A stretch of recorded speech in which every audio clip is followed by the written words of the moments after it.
Il m'est arrivé d'accrocher mon âme à des buissons. Pour la ravoir, il me fallait tirer et inévitablement la déchirer.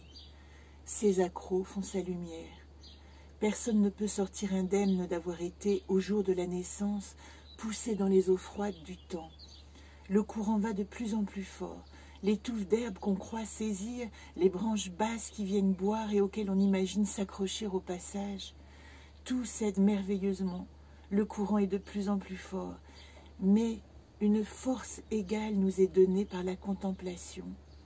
L'œil qui s'arrête, même si le corps à demi assommé continue son naufrage, file vers les chutes du Niagara. Il n'y a rien de pire que nous-mêmes dans la vie, nous-mêmes, avec la vanité de nos paroles, l'hypocrisie de nos silences, le tremblement de nos intérêts, la petite dent carriée de notre foi en la vie, nous-mêmes. La force est sans cesse donnée et redonnée aux anges que nous ne sommes plus et qu'il nous faut redevenir si nous tenons à rester humains. Voilà ce petit extrait que je vous partage de l'hommage de Christian Bobin à Pierre Soulages, que je vous recommande, qui est un livre, encore l'une de ses poésies magnifiques. Et ce matin, je ne sais pourquoi, le monde me paraît d'une poésie extraordinaire dans toutes ses dimensions. Et voilà, le livre m'a saisi et j'avais envie de le partager avec vous pour ce nouveau tirage vers notre mission d'âme. Alors, je ne sais pas de quoi nous allons parler aujourd'hui. Nous sommes toujours dans notre ascension vers nous-mêmes, mots-mimes, qui nous demandent de savoir, d'avoir foi, de savoir pourquoi nous sommes là, pourquoi ce courant tumultueux nous emmène avec autant de force et de rage, mais dans quelle direction ? On a pas mal débrouillé, je trouve, cette semaine, en tout cas pour moi. Je remercie mon compagnon fidèle, mon jeu de cartes. J'ai trouvé des inspirations dans la notion de créativité dans un autre lieu, dans essayer de réfléchir au chemin que j'ai envie de prendre à travers les cartes qui nous étaient énoncées. Pour ceux qui n'ont pas suivi ces petites chroniques, eh bien je vous renvoie tout simplement à ma chaîne YouTube Anacarte le jeu. Elles sont toutes en ligne.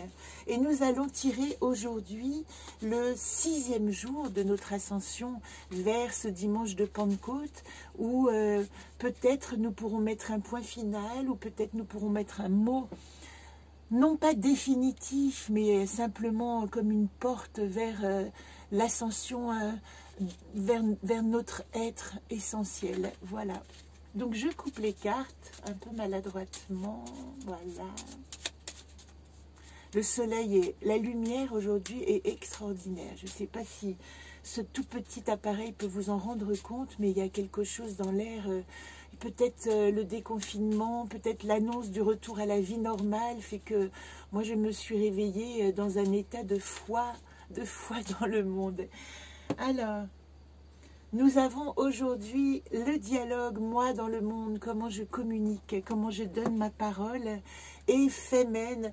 Et j'en suis ravie car un ami que j'ai eu, un ami très cher et que je salue, que j'ai eu au téléphone hier, m'a fait ce compliment magnifique que je n'aurais osé me faire moi-même en me disant que je ressemblais dans la carte à Femen.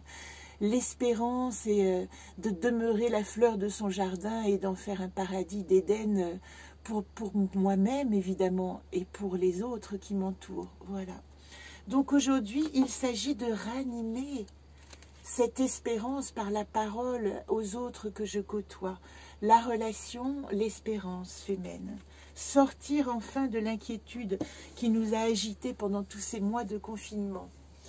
Et re-rentrer dans la relation au monde. Alors, je tire ici. J'aime bien que vous me voyez tirer les cartes, mais le jeu n'est jamais à l'endroit. Voilà. Je vais tirer ici la carte de la situation actuelle. En fait, il est là. Je vais le mettre là. Voilà. Nos atouts par rapport à cette espérance et cette foi. La problématique, ce que nous avons encore à travailler aujourd'hui, le questionnement, c'est toujours un point, un espèce de point auquel nous ancrer pour trouver ce qui sous-tend la question, je dirais, cette troisième carte. Et la quatrième, que j'appelle souvent la solution ou la résolution, elle est aussi un chemin qui nous est montré, une invitation à un comportement ou à nous relier à un symbole qui peut nous aider.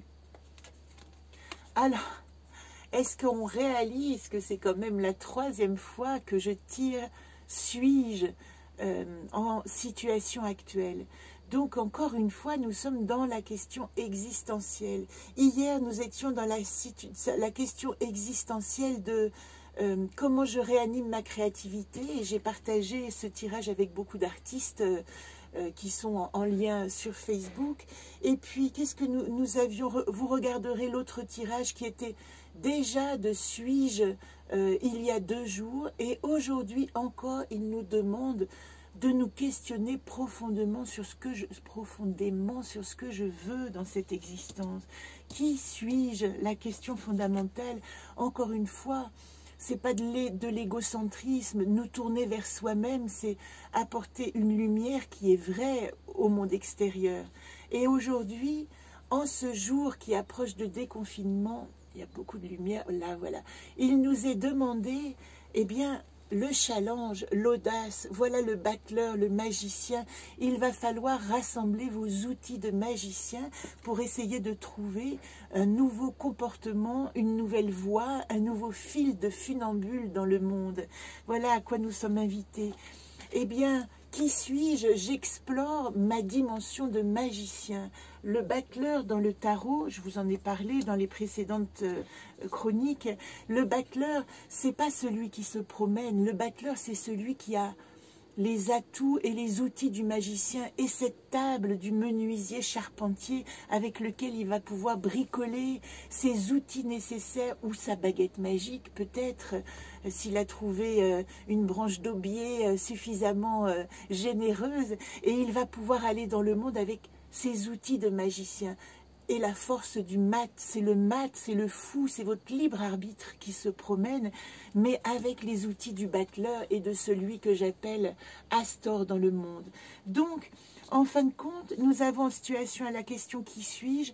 et les atouts nous disent « J'ai les outils pour résoudre cette question, j'ai les outils en allant dans le monde. » La difficulté, et ça c'est vraiment l'antithèse de cette carte, c'est l'obnubilation de sa vérité, de ce qu'on croit être la vérité.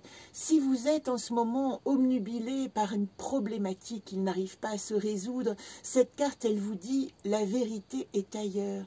Il est temps de changer votre regard sur ce que vous croyez vrai ou sur ce qui vous...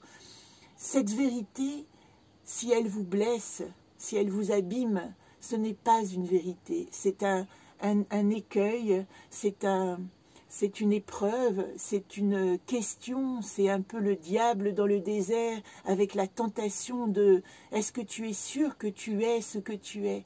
Eh bien, cette carte, elle vous dit, si vous souffrez d'une vérité que vous croyez vraie, c'est que c'est un mensonge, c'est que ce n'est pas une vérité. Car votre vérité au monde ne peut vous faire que du bien. Elle ne peut pas vous abîmer au point de perdre l'espérance, car nous avions, je vous le rappelle, nous avions rentré en relation éphémène. Ça veut dire aussi que, vous voyez, dans cette coupe que nous avions, quand vous rentrez en relation, la relation ne peut pas vous apporter une désespérance ou une perte de foi. Cette carte en 3 de la vérité, elle vous dit...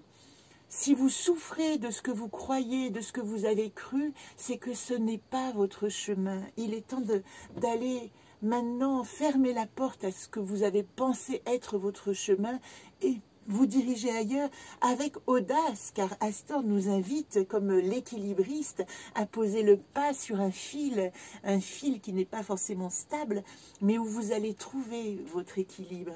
Et vous voyez que cette carte, elle dit... C'est très intéressant parce que les 2 dernières cartes, elles disent cette vérité que vous avez crue, elle est à l'extérieur de vous et maintenant vous devez remettre la vérité à l'intérieur de vous. Si vous vous sentez dans un chemin qui ne correspond pas, retournez à l'intérieur, posez la juste question dans votre paysage intérieur. Qui suis-je? Alors, il y a des outils pour ça. Hein. Il y a évidemment la méditation. Il y a rentrer vraiment en relation avec vous-même. Peut-être que vous pouvez exercer, et ça c'est pour moi vraiment, c'est de manière tout à fait ludique, ces méditations sur ce qu'on appelle les vies antérieures. Ce sont aussi pour ceux qui ne croient pas au karma, etc. Parce qu'on n'a pas besoin d'avoir de croyances pour rentrer dans la foi de soi. On a simplement besoin de s'aider avec tous les outils qui existent à notre mesure. Et quand vous allez, par exemple, faire une méditation sur les vies antérieures, ce qui va ressurgir de vous, c'est un être, c'est une partie de votre identité que peut-être vous avez oubliée. Si vous vous voyez dans cette vie intérieure comme un grand sage qui a été trahi par les siens, essayez d'aller comprendre pourquoi dans votre grande sagesse n'a pas été reconnue. Si vous voyez comme un chef de tribu, essayez d'aller voir aujourd'hui où vous avez reconstitué votre tribu. Si vous vous voyez comme une sorcière brûlée sur les flammes du bûcher, peut-être qu'il est temps de réfléchir à la manière dont vous distillez votre parole pour qu'elle ne devienne pas un danger pour vous-même. Vous n'avez pas, dans un chemin de vérité, à devenir un danger pour vous-même. Voilà, je vous appelle avec toute la force de mon cœur et de mon âme à la bienveillance. Nous sommes dans cette existence humaine, comme disait Christian Bobin, sur un fleuve tumultueux, sur un fleuve sauvage qui nous emmène dans ces chutes du Niagara, ou alors encore plus gigantesque que toute chute qui pourrait exister sur cette planète. Alors, quand nous sommes sur notre petit navire de notre foi, et de nos certitudes, ce n'est pas la peine de nous abîmer plus encore. C'est plutôt, il est temps de mettre notre gilet de sauvetage et de prendre garde où nous mettons notre petit navire, et puis peut-être de colmater les brèches pour éviter de sombrer. Bref, vous voyez l'image. Je vous embrasse bien tendrement. Je vous partage mon bonheur d'être au monde aujourd'hui et j'ignore d'où il vient. Je me suis réveillée dans cet état et j'ai juste envie de partager avec vous cette sérénité et ce bien-être que je ressens dans mon cœur et dans mon âme aujourd'hui, comme si j'approchais tout doucement d'une vérité qui me fait du bien. Je vous embrasse très tendrement.